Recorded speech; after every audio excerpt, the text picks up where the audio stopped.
So what's your favourite biscuit, Matt? What's yours? What was yours? What did... chocolate digestive and a biscoff, one of those lotus biscoff. Yeah. I can't say this on camera. Dave's is a that's what I like...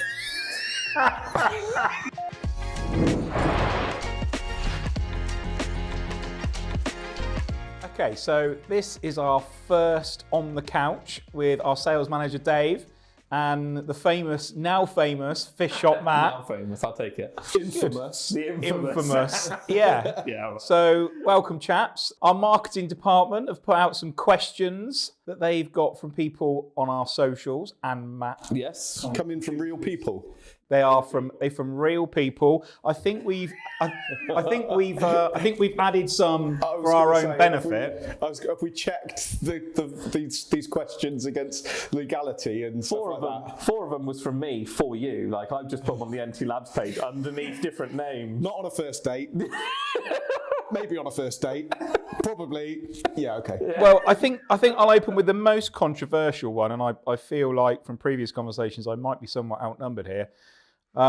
This is from Eat My Noob Food. Pineapple on pizza. Where do we all stand? Absolutely, 100%. More pineapple, the better. It's a yes from me. It's a yes from me. Who are you? It's a yes from me. Deborah Meaden. Other dragons are available. And for that reason, I'm out. I see no reason why not. I think I like pineapple, I like pizza. Put the two together, it's a win. Yeah, absolutely. No, I have to disagree. But I'm not going to fight the point because I know Ruby and Jono off camera are also keen pineapple pizza fans. Well, you're only getting that because Ruby and Jono are eating a pineapple pizza as we record this. Thanks, guys. Yeah, that's where the questions come from. So, following on from that vein, favourite pizza topping? Ham and pineapple with a stuffed crust. It's the way forward. I haven't had a stuffed crust for years. Yeah, I know. I like a stuffed crust. It's great. I don't know. I don't really have a favourite. I like most pizza. See, I can tell. Ham and pineapple is just a safe place for me. I know I like it. Like, I'm done. It currently breathes in. The camera adds £10. They fold them over. Calzone. That's. What's my favourite pizza? Not a pizza. Can mine be pasta? An Italian pasty. It's always under the pizza section. If you go to Italy and look at where it says pizza, it says calzone. Cultured. I like calzone. I'm sticking with that. He's not cultured because this morning he couldn't name a single famous Italian person other than someone we can't name. Yeah. Gino Gilelli. The famous ice cream manufacturer. Oh, what's your favourite ice cream? This is just going to be us discussing food now, mostly. I think it is going to have to be a carte d'or vanilla because it just goes with everything. Mince pies, apple crumble. Brandy. I don't know. I like a rum and raisin. Oh, no. Taste of plastic. Nice Cornish clotted cream, see? That's what you need. Yeah, cream tea. We should have brought in a cream tea. Yeah. Can we do a run? Could we? Can we do pod number 2 in Cornwall? Can we not just go and get foods as well? We'll get ham and pineapple pizza. We'll try and convert you by the end of the podcast. Right, okay. So carrying on the same vein as food still, one of our interview questions is what's your favourite biscuit? We've got this transparent biscuit tin, which is lethal because you walk past it and you go, oh, there's a chocolate hobnob in there. That's a proper biscuit. It is a proper biscuit, that. So what's your favourite biscuit, Matt? Chocolate digestive, or those new, well, not new, because they're new to me, because I've never tried them, it's those Lotus Biscoff, those things. You boys are really cultured, aren't you, from being from the West Country? I told you, it's not just cattle in the West Country, it's cows and cider. Yeah, that's all. Once you get past Bristol, there is life. Brilliant. Okay. What's yours? What was yours? Chocolate digestive and a biscoff, one of those Lotus Biscoff. Yeah. Oh, this is going to progress into some Jeez. Well, obviously a Jaffa cake, but that's the age-old question. It's not. It's a biscuit. It says cake in the name. Yeah, well, yours says Fish Shop Matt, and you're Fish Shop Idiot.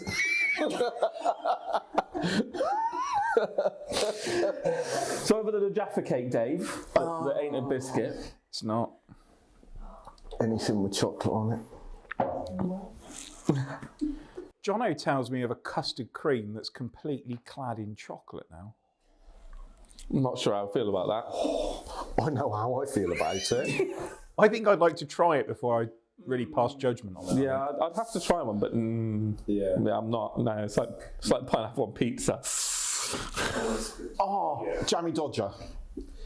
No. Because you can take it apart. From a jammy dodger. You definitely can't take a Jammy Dodger apart without breaking that biscuit. Yeah. You can. You can't. You can't. Not with that. No. I can. Top it. I can buy a round when I get my wallet out of my pocket. Don't worry about that. We'll find out tonight. Yeah. Okay, right. Back to fish news. All right. Good stuff. Good question here from Harry Priestley, which I think is apt given that we've all worked, but in retail. Yeah. So, did working in a fish store affect your hobby? Do you want to do? Yeah, I think it affected my hobby like 3 or 4 times. Because I think it's like 15, 16, 17, 18 years. I don't know, I've lost count now. But I think I went in stages. I went through this big peak and I had like 30 tanks in a 1-bedroom flat. And then I'm like, no, something goes wrong, and you're like, no, right, that's it, and you go down and it drops off, and then you go, and I probably had like 6 months of nothing, and then 5 years of stuff, and so it does affect you, because it's sort of, you're doing your hobby as a job, so it's hard to keep the passion there sometimes. Yeah. I bang on. It's like a roller coaster. Yeah.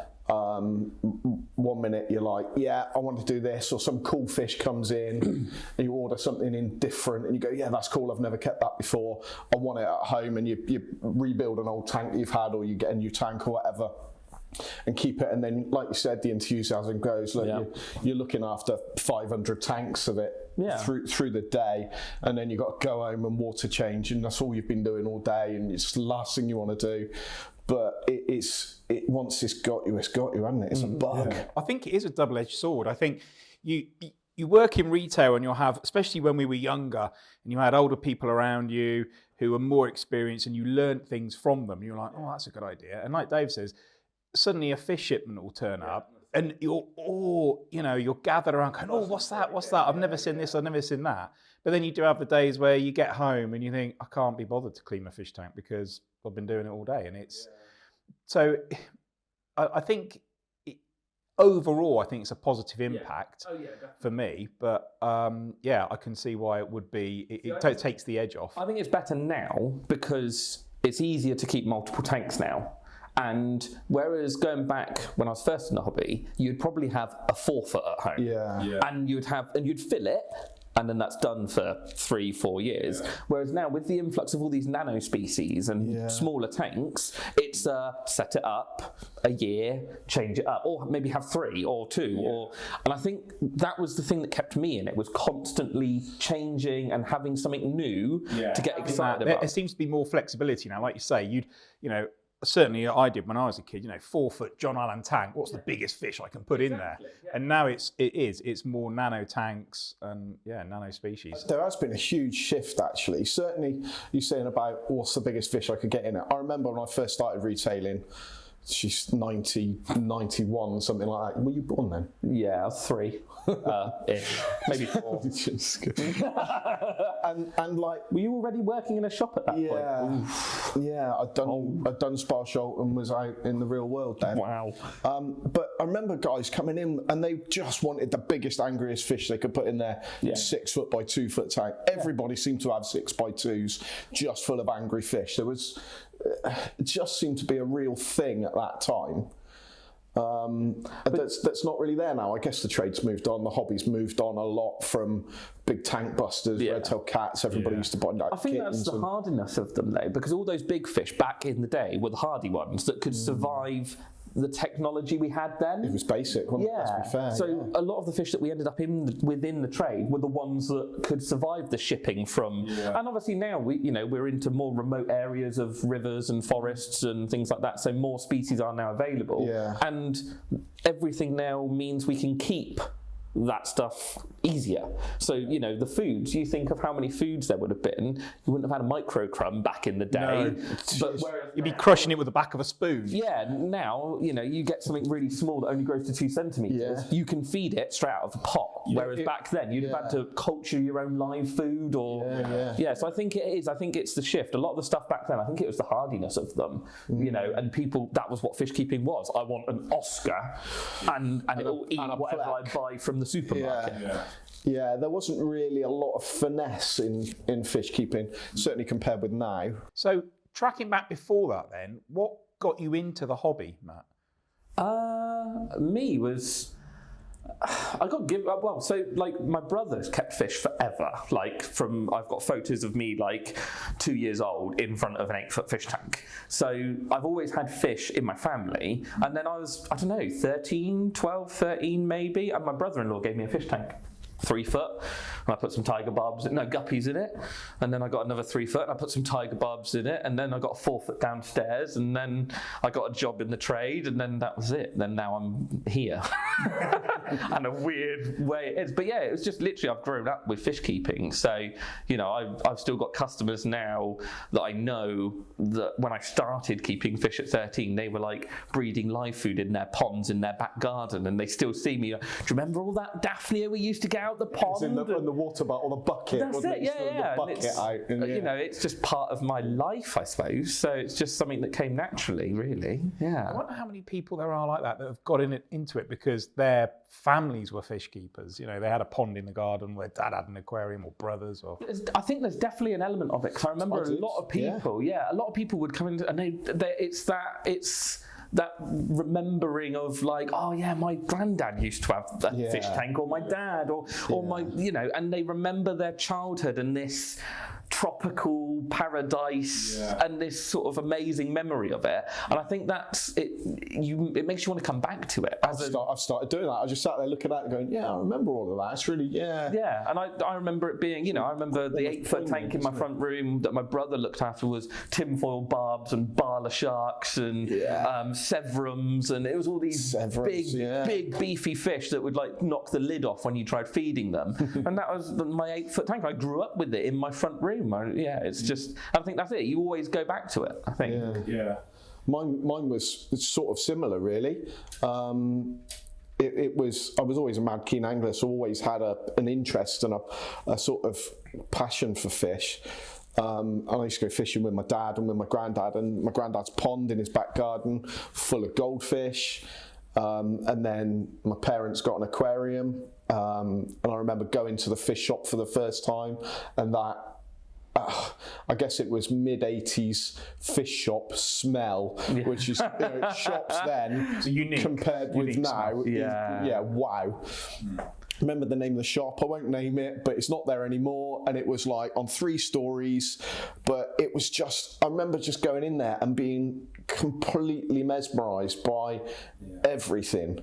Just fish that I'd never seen before, stuff that I'd never seen before. Obviously, as an angler in the UK, you're used to seeing the stuff that you're catching, the fish that you're catching, and even then admiring a rudd or, not bream so much, but carp, just beautiful fish. And then going, I know. And then going to this shop and just seeing colours and different stuff and being completely taken by it. Is it sad? I guess so, but just walking around this shop, and the shops, like I said, then compared with the shops now, you're wiping the condensation off the front of the glass so you can see fish, but just being completely taken by it and wanting to take stuff home and wanting to keep it. And so our tank was like a 3-foot community tank, but it was just cool. I loved it. I suppose it's your first view into a tropical world, though, isn't it? You don't really get it, there's not really mammals that you would keep. There's not really birds that you would keep that are the same. The fish are that tropical, that look into a tropical world, the unknown exploration sort of thing. I think that's what it was for me. As a kid, I was an angler. I was like, blimey, is that what's out there? And then I remember going on holiday once, and there was almost like a little river kind of running through the restaurant area of this hotel, and it had koi in there. And I was mesmerised as a kid. You know, kept badgering my parents, oh, get a pond. And then eventually, yeah, I ended up doing work experience at an aquatic shop from near to where I grew up, and that was it. You know, I never looked back. What was the first fish that you looked at and went, wow? A koi. Right, full on koi. Yeah. So mine would have been in one of the old bench atlases. You remember the books? Oh, So I got loads of them at home. Yeah. I remember seeing a elephant nose, mulberry. Yeah, one of elephant those. nose, I for some reason I remember like my brother gave me a book, and he went, like go through and write down what ones you like the look of, and that one sticks in my head. I guess because it's so odd looking. Odd, yeah. It's not colourful. Yeah. But I just remember seeing it, and I remember writing it down. And there were the guppies and the killifish and all that sort of stuff. But that one sticks in my brain. It was a koi that really got me, because having caught a carp, and a lot of the fish you catch are quite ordinary, dull looking, for want of a better word. And then all of a sudden you go into this sort of garden centre and there's this, 18-inch, 2-foot long, brightly coloured carp. You think, hold on, these come, like that as well. That's incredible. And I just mesmerised by them. When you were growing up, I suppose everything was in black and white anyway. So seeing the koi in colour for the first. But at least when I was growing up, we had telly, Dave. I used to sit around and watch Rocks when I was a kid. Fend off the dinosaurs and that sort of thing. What was yours, Dave? Red-tailed black shark. Oh, yeah. I just remember seeing one from the first time and going, what's that? Yeah. I've never seen anything like that before. Yeah. It's got a pointy dorsal fin, so it's got the shark fin. But just the contrast between a proper jet black and a bright red just took me away. And they only exist pretty much now because of the aquarium trade. Yeah. Because they're like extinct in the wild, I think, or they might have found one group of them or something. Yeah. I know there's not many of them left, but they only exist pretty much because of the aquarium trade now. Yeah. Yeah, red-tailed black. Yeah, that's a cool fish. So, dream fish then, what would be your dream? I'm sure we've had this question come in as well. It's kind of, what would be your dream setup, ideal fish to keep?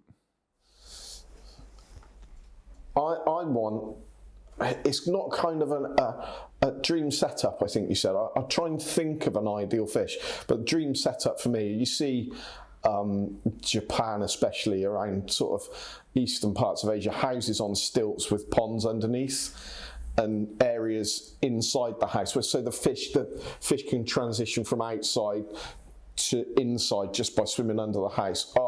Something like that, a setup like that would just... That you've made it if you've got that. You've made it. You have, haven't you? It is cool. It is cool. But a dream fish, I think I said in one of my videos previously, Chinese hide fin sharks, Cyprinus asiaticus. Great when they're young, not so great when they're big. But you would need a pond for them. Yeah. You need like a lake. Yeah. They're illegal though now, aren't they? Yeah, they are. Yeah. There's a YouTube channel, and it's a fish rescue in the States. And you go down into this basement, you've probably seen it. It's just staggering. They go like, and we've got a 10-foot tank here, and it's got this in, and there's the tropical pond, and there's arapaima in it, and there's you're walking around this place, and they're just rehoming tank busters. Yeah. But it's just, I walk around there, and that would be the dream. You walk in there, and you go, I'm dead. This is incredible. Yeah. It's a hard choice though, isn't it? Because like for me, every time I walk around a shop, there's something new. Yeah, there's like the journey. Everyone always, that's the one question that comes up, what's your favourite fish? And it's like, what day is it? Yeah, this is it. What hour is it? Like, because at one point there'll be rainbow fish spawning on one side of the shop, and they'll be colourful, and they'll be flirting with each other, and it looks amazing. Then the next minute you just see like 500 cardinals. Like you see 500 cardinals in a tank, and then you're like, it does take some beating. That's amazing. So it is. It's really hard. If it was one that I've never kept and I want to keep, there is a saltwater fish, the flashlight fish, the ones that have got the bioluminescence that flash under their cheeks. Aquarium. Yeah. Extraordinary. Like got headlights on. That's it. The first time I ever saw them, I was walking around a wholesaler, and they had this blacked out tank in the corner with these like very ordinary looking, silvery, blacky sort of fish, nothing exciting. And out the corner of my eye, I just thought, bloop, and I was like, What was that? And it is. They've got like a I've never really researched them enough because they're not in the trade that much. No. But yeah, they've got like a bioluminescent flash that they have underneath their eyes, and it's incredible. That would be amazing. The first time I saw this on holiday. Yeah, that'd be amazing. Something like that, something proper weird. Yeah. That would be my ultimate goldfish, because I expect they're a pain to keep. Yeah. They're probably expensive, and you probably need some sort of like pressure chamber to keep them happy or something. Yeah. No, that is it's difficult, isn't it? Like Matt said, I think I used the phrase journey a minute ago, and for me, fish keeping has been, and it is continuing to be a journey. It's like I've kept that. So I've done like Tanganyikans, I've done planted tanks, I've done Malawis, I've done tank busters, I've done just general communities, I've done barb species. All of the things that you can put a tick. Yeah, I've kept that. You walk into a shop, which I'm lucky enough to do, walk into dozens of shops a week, and you see something and go, oh, I've not kept that before, or I've not seen them before, and straight away you revert to that almost childlike, tell me about it, tell me about it, what have I got to do, what do I need to do, what's the water do I need, and it's just, I guess it's just different things for different days. Yeah. Like we were chatting in the car on the way up this morning about some of the points that we're going to discuss, and it was like Tropheus duboisis, I've never kept them. Yeah. What a cool fish, because they look one way and then they change. It's just, there's so many. Yeah, that's it. So many still. It's one of those things, isn't it? I suppose there's different levels to it. Yeah. Yes, I've kept Malawi and Tanganyikan, but I haven't ever kept that Tanganyikan sort of thing, or that Malawi. So I'd love to try a Chana. Snakehead, with the variant between temperatures. That's it, the winter period. Proper. They do like the floor though. That's the problem. Yeah, they need a lid with a load of rocks on top. Jono knows about jumpers. Jono has a few jumpers in his aquarium. You bring me into it. Okay, so we've got another good question I've just seen from Lopsided Frogs. Do you think you'd be able to make a living out of being a YouTuber and building aquariums? And I think the answer is it's way harder than people think. Way harder. Especially with a face like yours. Shut up. That's why I hide it with the beard. You can't, Someone said to me the other day, you should shave your head. Nope. Because I would look weird. I know why you grow that beard. Why? Because I walked into your shop one day many, many years ago. I'm not sure where this is going. You look like Chris Martin from Coldplay. And you had a haircut exactly the same as Chris Martin from Coldplay. And from that day onwards, you started growing a beard. Did it? Oh, right, okay. I've been called Chris Martin and Jensen Button. That's the two names that come up fairly regularly. I wouldn't mind being called Jensen Button. It's not a bad thing, is it? It's not a bad thing. They have a white stick. And a dog. And some really big dark glasses. Yeah. Jensen Button. Wow. I'll take it. Did you sign it anyway, Jensen? Yeah, I am, yes. He lives down our way as well, doesn't he? Yeah. Oh. He's a West Country boy. Is he? Yeah. Oh, I'll take it. Yeah. Maybe they've missed me, maybe.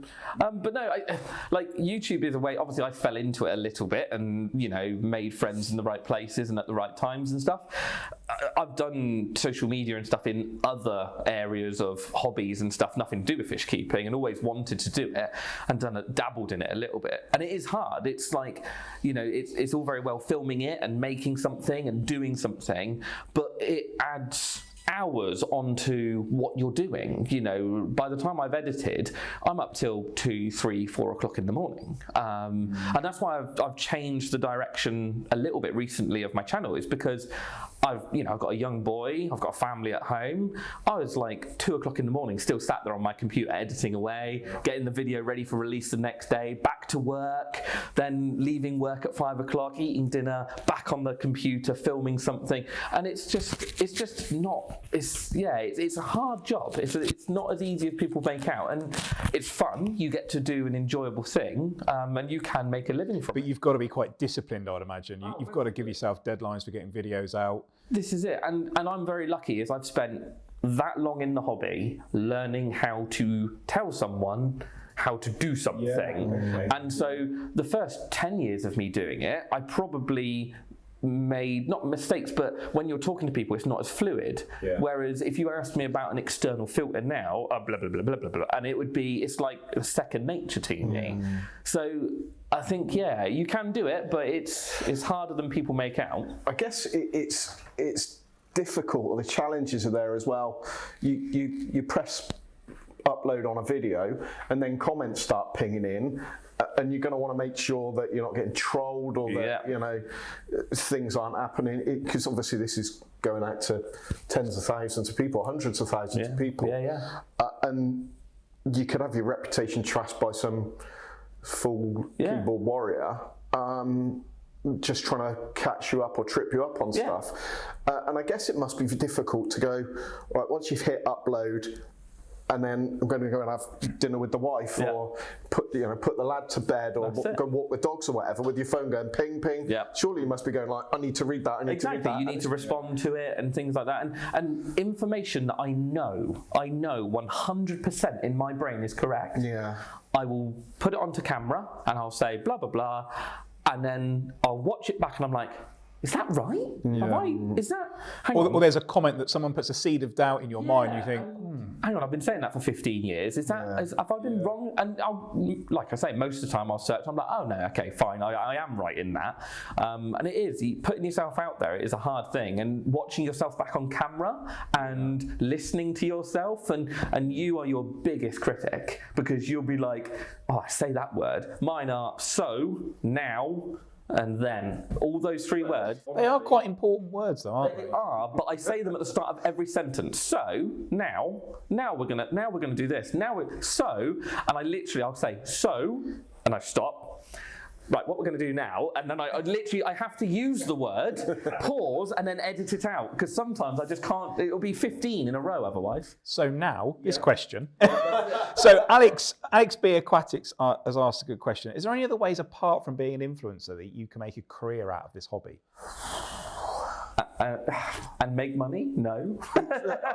Yeah, and I think that's a really valid point. I think you can. I mean, I love being a sales rep. I mean, going out and, going to 5 or 6 shops a day, meeting all those different people. Like you say, you walk in and you say, oh, I've never seen that fish before. You've got a genuine interest in it, which means you end up being relatively decent at your job. And I think, and people that you're then trying to sell to, your customers, they kind of go, oh, actually, this person knows what they're on about. They're interested in it. The three of us sitting here, I think, is the answer to our own question. I think, yeah, you can. But it's hard work. Like the hours and hours that I've spent messing around in a shop and putting into it. Well, I suppose it's the same as any industry. I was going to say, every job's hard work. And you get out of it whatever you put in. Exactly, yeah, this is it. And you work hard at something, and as long as you're focused on getting it done, and don't let the parts that go wrong dishearten you and just go, oh no, jack it in, then I know that you used to, because there's the old expression, foreigners. We used to. Where's this going? So you used to do your day job. So you do your shop hours, your 8:30 to 6 o'clock or whatever, and then you'd finish and you'd drive to somewhere and you go and clean someone's fish tank out or clean their pond out. And you'd be doing it till like 8, 9 o'clock at night just to get by, because this industry is same as any industry. Shop staff generally aren't paid particularly well, especially at entry-level shop staff. It's it's a basic wage. It's probably just about livable. To be fair, that is a good aspect of fish keeping and being in the trade, is it gives you access to that. You wouldn't get that in very many other trades, would you? Like, you think of a lot of other retail trades, you wouldn't have someone like, oh, do you want to come and install my TV for me on the weekend? Whereas in fish keeping, you would have people like, do you fancy setting up that tank for me? Or could you come round, I'll pay you, And I've done it. I've done some pond building and some aquarium maintenance stuff, and some people, I suppose that's a different branch that people take, is instead of going down the sales assistant and manager, starting my own company of tank maintenance, fish health, disease diagnosis, things like that, visiting people's houses. I remember being stood in a shop and a customer was in talking to the retailer. They were having a big aquarium delivered, and she needed it delivered that Saturday because there were people coming. And the guy in the shop said, "Oh, it's only down the road from us. Could you give me a hand?" And I was like, "Yeah, all right, I'll meet you there." And the next thing I knew, I ended up looking after that aquarium for this lady. And then pond maintenance for a few people who had ponds in the village where I lived. And it was great because, we just had 2 children. We lived in a 2 up, 2 down house. We didn't have any space. Yeah. All my sort of day-to-day wage paid the bills. And this was a bit of extra bunts for us to, go on holiday and treat the kids. Yeah. And it was great. And I must admit, I did get to a point where I thought, actually, do I want to progress this more? And then when I was kind of, cleaning out a pond in January, I thought, no, I don't. This isn't fun. No. Yeah. This yanking it down the rain and I'd just stay in bed and you keep your 20 quid. Yeah, see, I quite liked that. I quite liked being in the rain. I'd have my all-in-one waterproof, weatherproof suit and I'd just be all over that. I did. I loved it for a bit. Yeah. And then after a while, I just thought, my God, this is absolutely... I was on my own and it was really...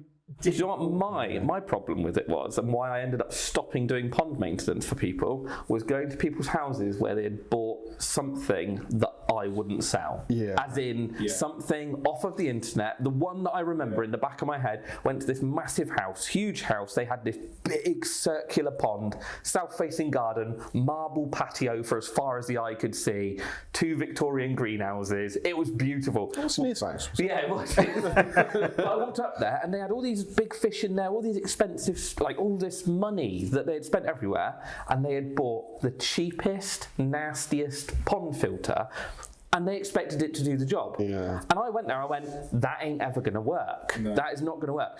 And it ended up breaking, and then it was just like, do you know what, that was the hardest thing, is they wouldn't listen to my side of it, of like, you're trying to run a race car with a Fiat Panda engine. That was there was so many expressions you used to use like that. Yeah, absolutely. Trying to run a koi pond off of a little pressure filter or something. Yeah, this is just not gonna happen. South-facing garden, the pond was constantly green. Yeah. And that was where I stopped, because I was just like, I can't talk. For some reason, this person wouldn't talk round. And so I kept the few people that I liked working with and worked on their ponds, but I didn't have any new people from then on. And I guess that's the difficulty with it being a hobby.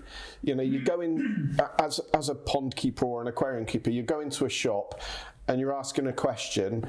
And if you're that way inclined, you're going to maybe doubt what they're being told. You're just going to think they're trying to sell me something that I don't need, or they can read on the internet, or they can read on a product advice that this product will do that. And you can convince yourself that, he was definitely trying to rip me off in the shop, because I can buy this alternative and it is going to do the same for half the price.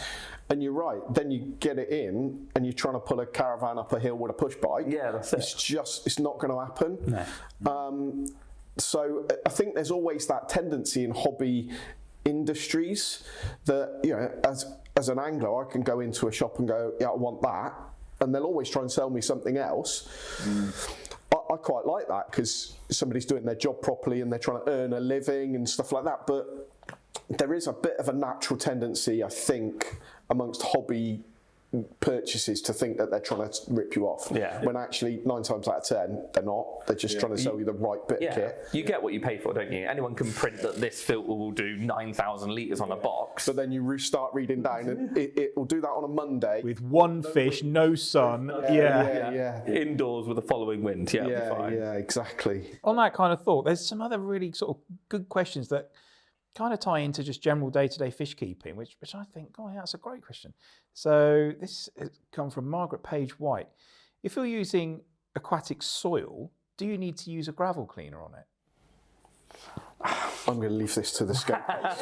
So, for me, I never use it properly. I'll always skim over the surface and remove some of it. But in theory, some of the fish waste will be feeding the plants. So if you've got a decent ecosystem, I suppose you would say, a circle of life in the aquarium, then no, you don't really need to.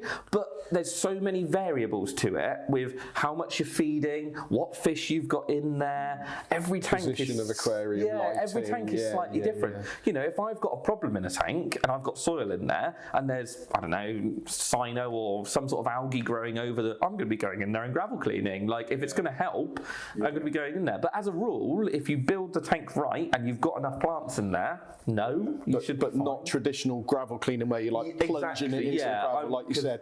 Skim over the top. You're just going to be pulling out that soil. What I would kind of do, if there was a low point where it would settle, I'd give it a waft. Yeah, and then use the, Nice action, Mr. Hooper. Waft. I'd rather you didn't waft while we were in a closed room, please. Okay, sorry. And another really good question here relates to, this is from, looks like Phil Banks, I think, PHLBNAKS, which kind of relates specifically to one of our products, our Aquarium multi-test kit, is when you're comparing the colour chart, how close do you hold that to the box? Because if you get it really close to the box, it's quite dark. And if it's further away, it's a bit lighter. So it's a really good question. And what kind of lighting? Are you outside or you're indoors under artificial lighting? Are you looking across through it? It's a really difficult thing to try to manufacture. I'm not a manufacturer. I just talk about fish, long and short of it. But having spent time with our chemists here, and I've broached these questions to them because I've asked the same sort of thing. It's a great question, and their sort of answer is chemistry based. Really, they go. The sort of staple stuff is, well, look, what we're trying to do is replicate some really high level chemistry in a kit that can be used by anybody. Yeah. So we have to try to make it as user friendly, as accurate as possible. And I think that's the point, is it doesn't really matter. You know, it's giving you an idea, a pretty accurate ballpark of where you're at, and you'll get a good idea from moving it closer or further away from the colour chart as to what that reading is. But I would say you definitely want a certain amount of light behind the back of that tube. So not flush onto the colour chart, but at least a sort of It's one of those things as well. I always then, just looking at the test kit, you could read it many different ways. But then if you pair that with looking at your tank, and if your fish are flicking or they're going up to the surface or something like that, and you do a test and you're on the fence about what that test is reading, then you're probably reading it right. You're probably thinking, do you know what, there is a bit of ammonia in there or something like that. But I think if I tested it and all my fish were fine and everyone was buzzing around and no one looked bothered,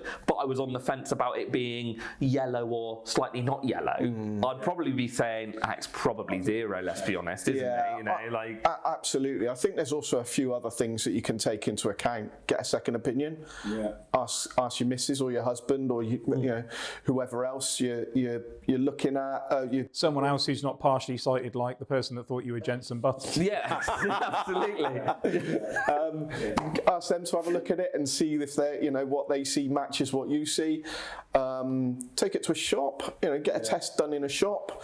Yeah. We've had people bringing photos, take a photo of it a couple of times. That's difficult, isn't it? Because you can't really. Because then it's always a different colour. Get a second opinion.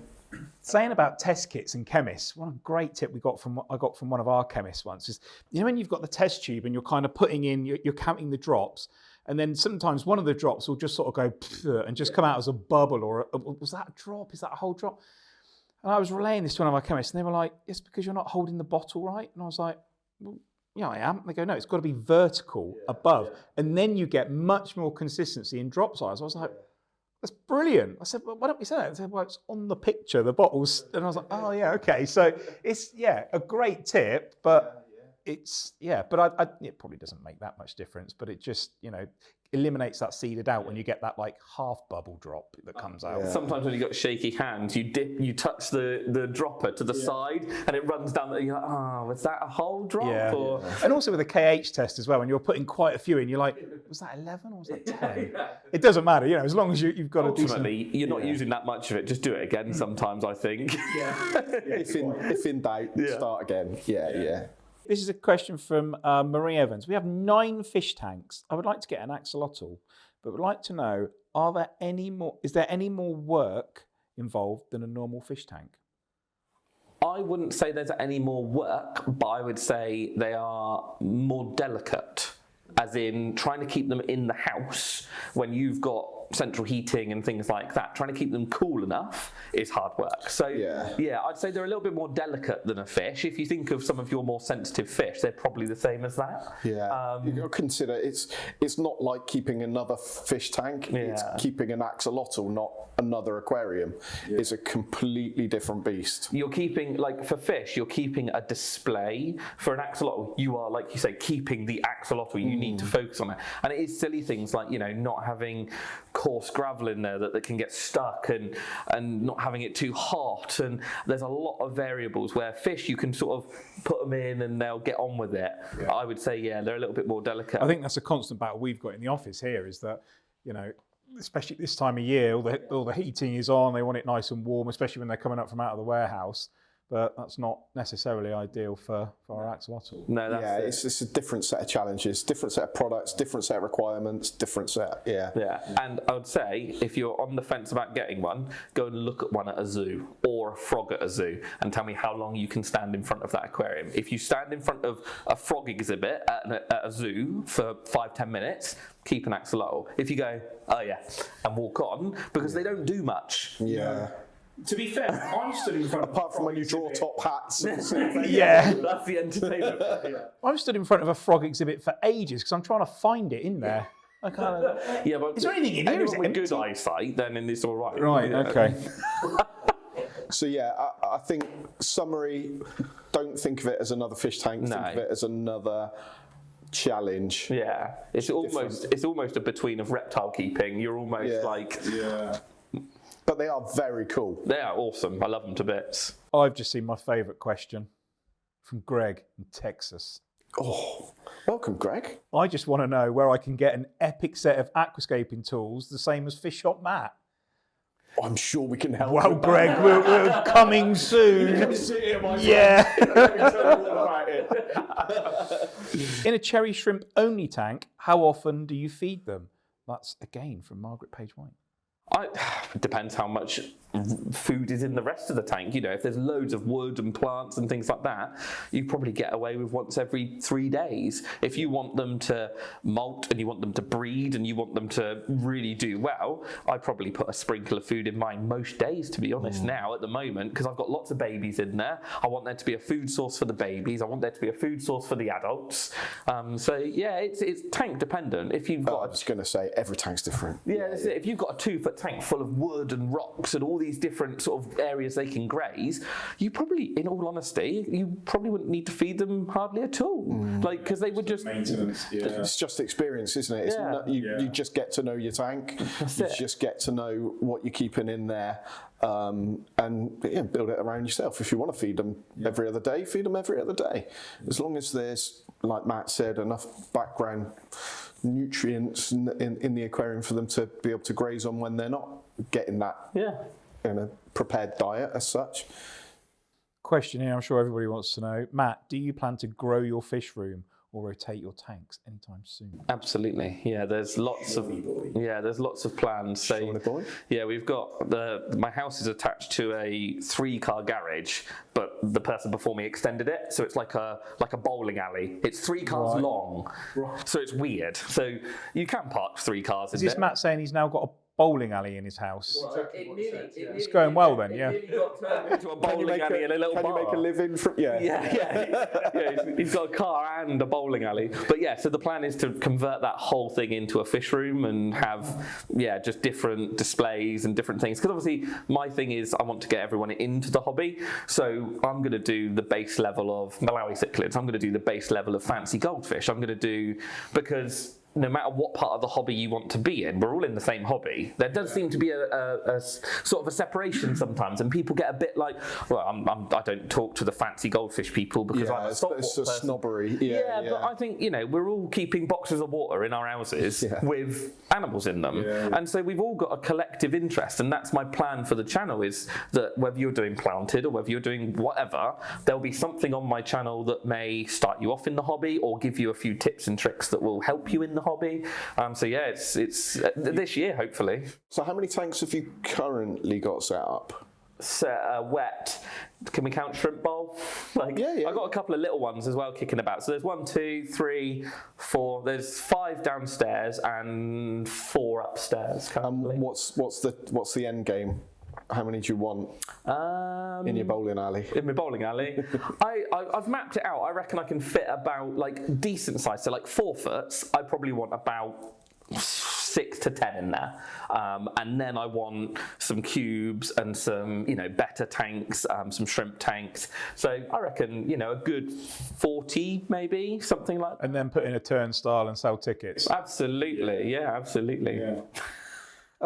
Will we see NT Labs and Fish Shop Mac collab with the Mark 1 Golf as a centerpiece? Be careful what you wish for. Who said that? Who's that? Eat my noob food. Eat my new food. Yeah. Be careful what you wish for. Yeah. Well, it's in white, so the logo's already on a white background. So yeah, we can Vinyl wrap it, yeah. Absolutely, yeah. Well, yeah, you could help out with the studio. Yeah, that'd be all right. I would not want to algae clean that. What? Just fill the golf with water? Yeah, just fill the golf with water. Well, the interior. Plants growing out the sunroof. Yeah, it'd be cool. It's a soft top. We could have a paludarium. Oh. You could fold the roof back. So, you've got a little planting pocket at the back. I was going to say a built-in planting pocket. Yeah, perfect. Yeah, done. Watch this space. We're going to do it before the fish room.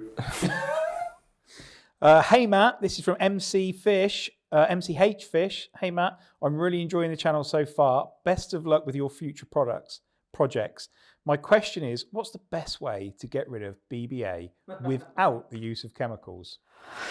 BBA being blackbeard algae. Yeah, blackbeard algae. I'll be honest, it is a bit of a pain because it's one of those algae that once you've got it and it sticks to the wood or the rock, it's there for a long time. So, my go-to is generally like the CO2 liquids, and I'll generally inject it onto the areas and do the daily dose and pop. Can I ask why? What happens? You do that and it just kills off the algae, so it works. So you get a melt. The algae will normally turn white over a few days, and then if you're redosing it every few days, and then as long as you're sticking to the dosage and not putting any more in there, then there's no worries. If you're trying to quadruple dose it and the chemicals going in there, then it's a problem. If I'm trying to do it without, then it's fish, really, to be honest. Grease. Yeah, it's you getting it out and scrubbing it, or Siamese, Siamese flying foxes if you've got a chunky tank. I've had black mollies eat it before. Yeah.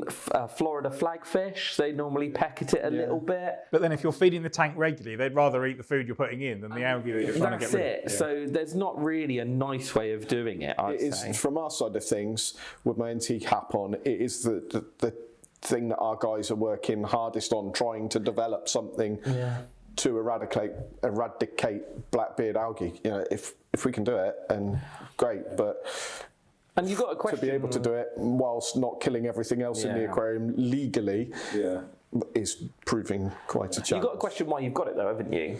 Where did it come from? Yeah. Was it a lack in maintenance for 4 weeks? Was it me using a cheaper food that's maybe a bit more nutrient heavy, or maybe the fish didn't eat it? Or there's so many questions that you've sort of got to work out. I've had it before where certain bits of bogwood will grow it better than others, and I think that's just down to either the structure of the bogwood or maybe the nutrients the bogwood's releasing, and the algae's feeding off of that. So taking that out, jet washing it, putting it back in, maybe it will get rid of it. But yeah, there's no real easy option. It's just elbow grease and a bit of work.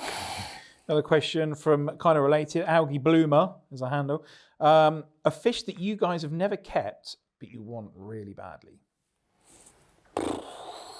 So many. I mentioned the name earlier, Tropheus tubuacis.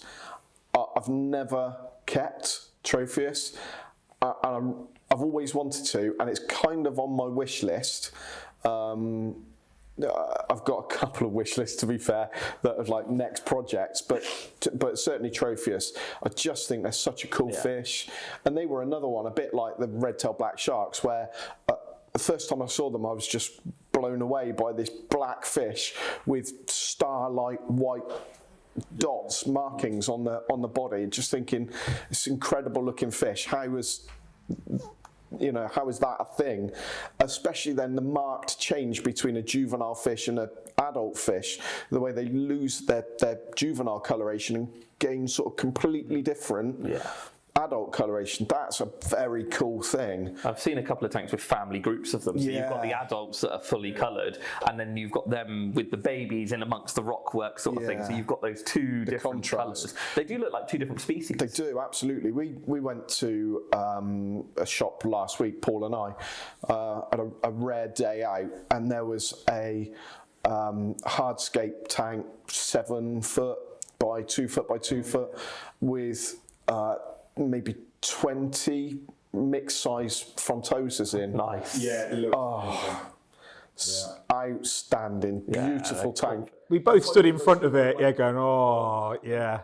They are, and you don't see them, do you? You don't see chunky ones, to be honest. No, so frontoses, Tropheus, Channas I mentioned earlier, I'd like that, but I can't, at the moment, I just don't have the time to be able to give that sort of project the time that it would deserve.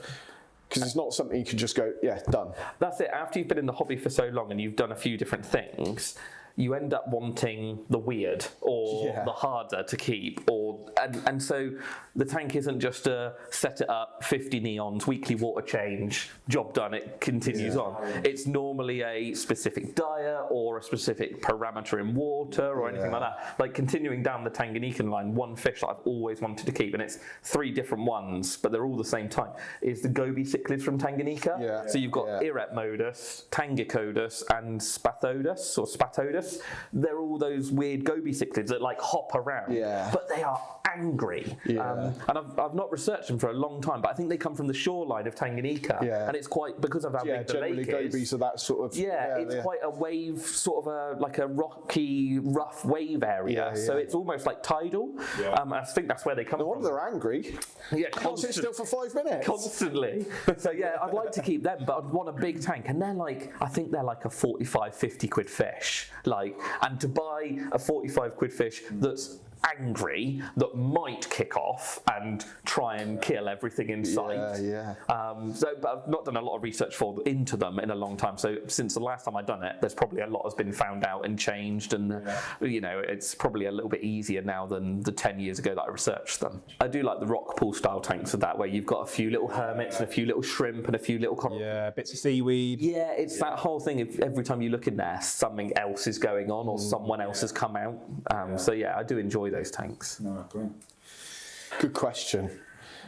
We could probably keep talking all day about that, because there are so many fish that we haven't kept. I was saying earlier on about the journey. Every now and again, I see a big shoulder, just something real basic like red-eyed tetra. And just go, 50 of those in a tank, well planted, would look fabulous. There's a lot of fish like that in the hobby that I think maybe really overlooked. Because I posted it was either a peppered cory or a bronze cory to my Instagram the other day, because I just got a really good shot of it and it looked amazing. Posted it, and it was like over 1,000 likes, and I'm like, it's a peppered, they're cool fish though, cories, peppered cory. But then I realised, I'm like, all these fish that we've sold for years and years, and we just don't really pay attention to them. I think there is a lot to be said, glow light tetras, lemon tetras, white cloud mountain minnows, zebra danios, all those fish that are seen as a staple. Someone told me off actually in one of my videos. I called them like a bread and butter or staple fish, and he went, you should change that and call them a classic, because a classic is like a little bit higher grade. And I'm like, actually, you are right, an aquarium classic. It's exactly right. You sort of, certainly when you're working in the shop, go back to my shop days, you sort of go, well, that's the bread and butter. This is like the community fish. You do say that. They're nice, and then there's these, and you're guiding it on your preference, where actually I came into keeping fish from being an angler first and foremost. So red-eyed tetra looks like a rudd. I used to love catching rudd as a kid. I wanted to keep a fish that looks like a small version of that. So it's I said in one of my I think it was my Meet the Team or something, that it's about what you want, not about what anybody else wants from it. And it's exciting in its own right. Oh, mate, isn't it? I'm starting to get like, I want to go and buy a tank. I keep, every time I walk past White Cloud Mountain minnows at the moment in the shop, I'm like, I'm going to do a tank for them because they're so underrated. They are. Jono had a tank of those on his desk, yeah. Yeah, that was cool. Right, moving away from fish then. Matt, what are your favourite aquarium plants and why are they your favourite? And that's from Aquarium Apprentice. I think, to be honest, it's the hardy ones. It's the ones that people, because again, the early success of someone coming into the hobby means they're going to hang around. If you start off with the red plants or the carpeting plants or something like that, you're not necessarily going to get disheartened, but there might be an element of you like, oh, that's melted, or that's, I really wanted this Instagram-worthy aquarium, and what I've ended up with is a brown, mushy mould at the bottom of the tank. So personally, I would say like Limnophila is like the fastest growing mental plant. You will hate it within 6 months, but it's that early success that you're like, I can succeed with this. I'm going to move on to the next thing. So that is like, and then Anubiuses and things like that, just because they're like tough. And then if you wanted something a bit more exciting, the new kid on the block, the Bucephalandras, my word, the Buces are amazing. There's so many different types of them, and they are robust. I've got some in my Axolotl tank, and they just grow. They're brilliant. There's like hardly any lighting in there, no nutrients other than axolotl poop, and they just grow in cooler water. So yeah, I would say anything hardy, because you're gonna get that easier sort of success with it, and you can move on from there. Okay. Another question in from Nico. Duckweed, good or bad? Depends on the situation. Depends whether you like it or not. Yeah, exactly. The one thing I hate about it, for removing nutrients, winner, perfect. For keeping your light down in your aquarium, for naturalising the aquarium, for providing a food source for your aquarium, it's all brilliant. Do you know the one thing I hate about it? Is when you do maintenance on your tank and you dip your arm in and it comes back out and you've just literally are like, oh man. And then Katie, my wife's like, what's in the sink? Oh, duckweed. Yeah. It's cress, love. Yeah, that's it. It's fine. Put it on your sandwich. I was washing the lettuce. But yeah, I think it's a good thing overall. It's just, if it was a bit prettier and maybe a little bit bigger in the leaf, it would be okay. Yeah, It would be easier to manage. Yeah, certainly in an aquarium, I think it looks quite cool. I love the roots like coming down in, and the sort of colour that it gives the rest of the aquarium. It's like that mystery, almost like a black water natural type look. I quite like that. In a pond, nightmare. Yeah, quite. Okay, question here from Sparrowfish. When you're ready for a new scape, how do you safely do so? Remove fish, reuse plants, and do you trim the roots? How much do you clean, or do you not, and keep the beneficial bacteria? That's good. Yeah, it's good. It's quite a lot of questions. It's quite a deep question, that, isn't it? Yeah, it depends on the situation, but most of the time, as long as I haven't got a problem in that tank, I'll reuse everything in there, whether it be rocks, wood, plants. Would you clean substrate between scapes? Again, but like it depends on how far you're going, because you might just want to do a quick rescape of removing a couple of bits of wood and putting some new ones in, which I'll do all in situ, as long as you're not mad and you're not crashing around and causing too much grief. You're okay. If you're moving gently, that'll be fine. If you're doing a full-on rescape, my main thing is to get some of those big plastic carry containers, have a couple of little internal filters running in the tank for a week or two first, because then they'll mature, and then you can keep those fish in those carry containers for a day or two, because as long as you've got a filter and a heater or a source of heat in there, the only reason we keep them in glass boxes is just for us to see them. It looks nice. I remember having one customer who kept his whole marine tank in a black loft tank for 4 weeks because he cracked his tank. He was like, well, I'm just going to buy a premium, really nice one. So he waited for it to be delivered, and his whole marine tank lived in this black loft tank with his light over it and his skimmer hanging off the side. So, you could keep them in that tub then for a good 8 hours, 9 hours, as long as you check on them every now and again, don't feed them, and just let those filters tick along. And then you can rescape the whole thing, rip everything out, start again. If you want to reuse the wood and rock, if you want to reuse the plants, I would probably trim the roots because they'll be absolutely mental. You might lose a few leaves, but eventually the scape's going to come back into its own sort of life eventually. Okay. Any recommendations to someone transitioning from a low budget aquarium to a mid one? That's lopsided frogs again. Depends how you're transferring again. I suppose if you're doing it all in one day, if it's the same sort of literage, you could pretty much move it into the new one, move your old filter across, and you're done, aren't you? It's all about the filter for me. Yeah. As long as your new aquarium is prepared and the water temperature's right, and you know the water quality's okay. It's just about nurturing that life support system, that filter system. Keep it in situ with the fish, so there's got that food source for the bacteria, and then just moving that from one to another. As long as that new aquarium is stable and the temperature's right and it's dechlorinated, etc., it should be a fairly easy transition. We have a bit of a tagline certainly here, but it goes within the whole industry, is if you look after the water, everything else will look after itself. Yeah. And the cornerstone to looking after water is looking after the bacteria in your filter and the water parameters. So as long as those two things are okay, your filter's safe and the bacteria colony is safe, and the new environment is conducive to that bacteria, you can just move one straight over to another relatively painlessly. Just keep that filter wet and fed. Absolutely. Exactly, that's it. You know, you will always lose a few bacteria, so topping up is always a good idea. And you know, it sounds like an advert, but it's not, as long as you're testing your water after the new scape, because you can never tell. Sometimes these cycles just collapse.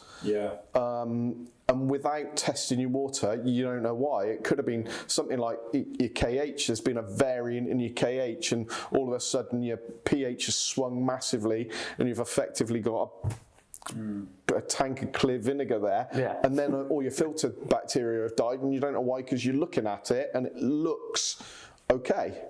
So it's just about that water management of Keep the water, not the fish. Exactly. That's it. When you're doing big changes like that, though, I think a lot of people make the mistake that, you know, they think they're out of the woods when they've done it for 8 hours. Like, oh, they get up the next morning and everything's still swimming. They're like, oh, winner. So then they go back to their normal routine of feed. And all of a sudden, then the tank's still catching up with itself, just invisibly catching up with itself, sort of thing. So it is the case of just like keep it slow and redo it slowly and ramp back up. Be gentle, no mass changes, sort of,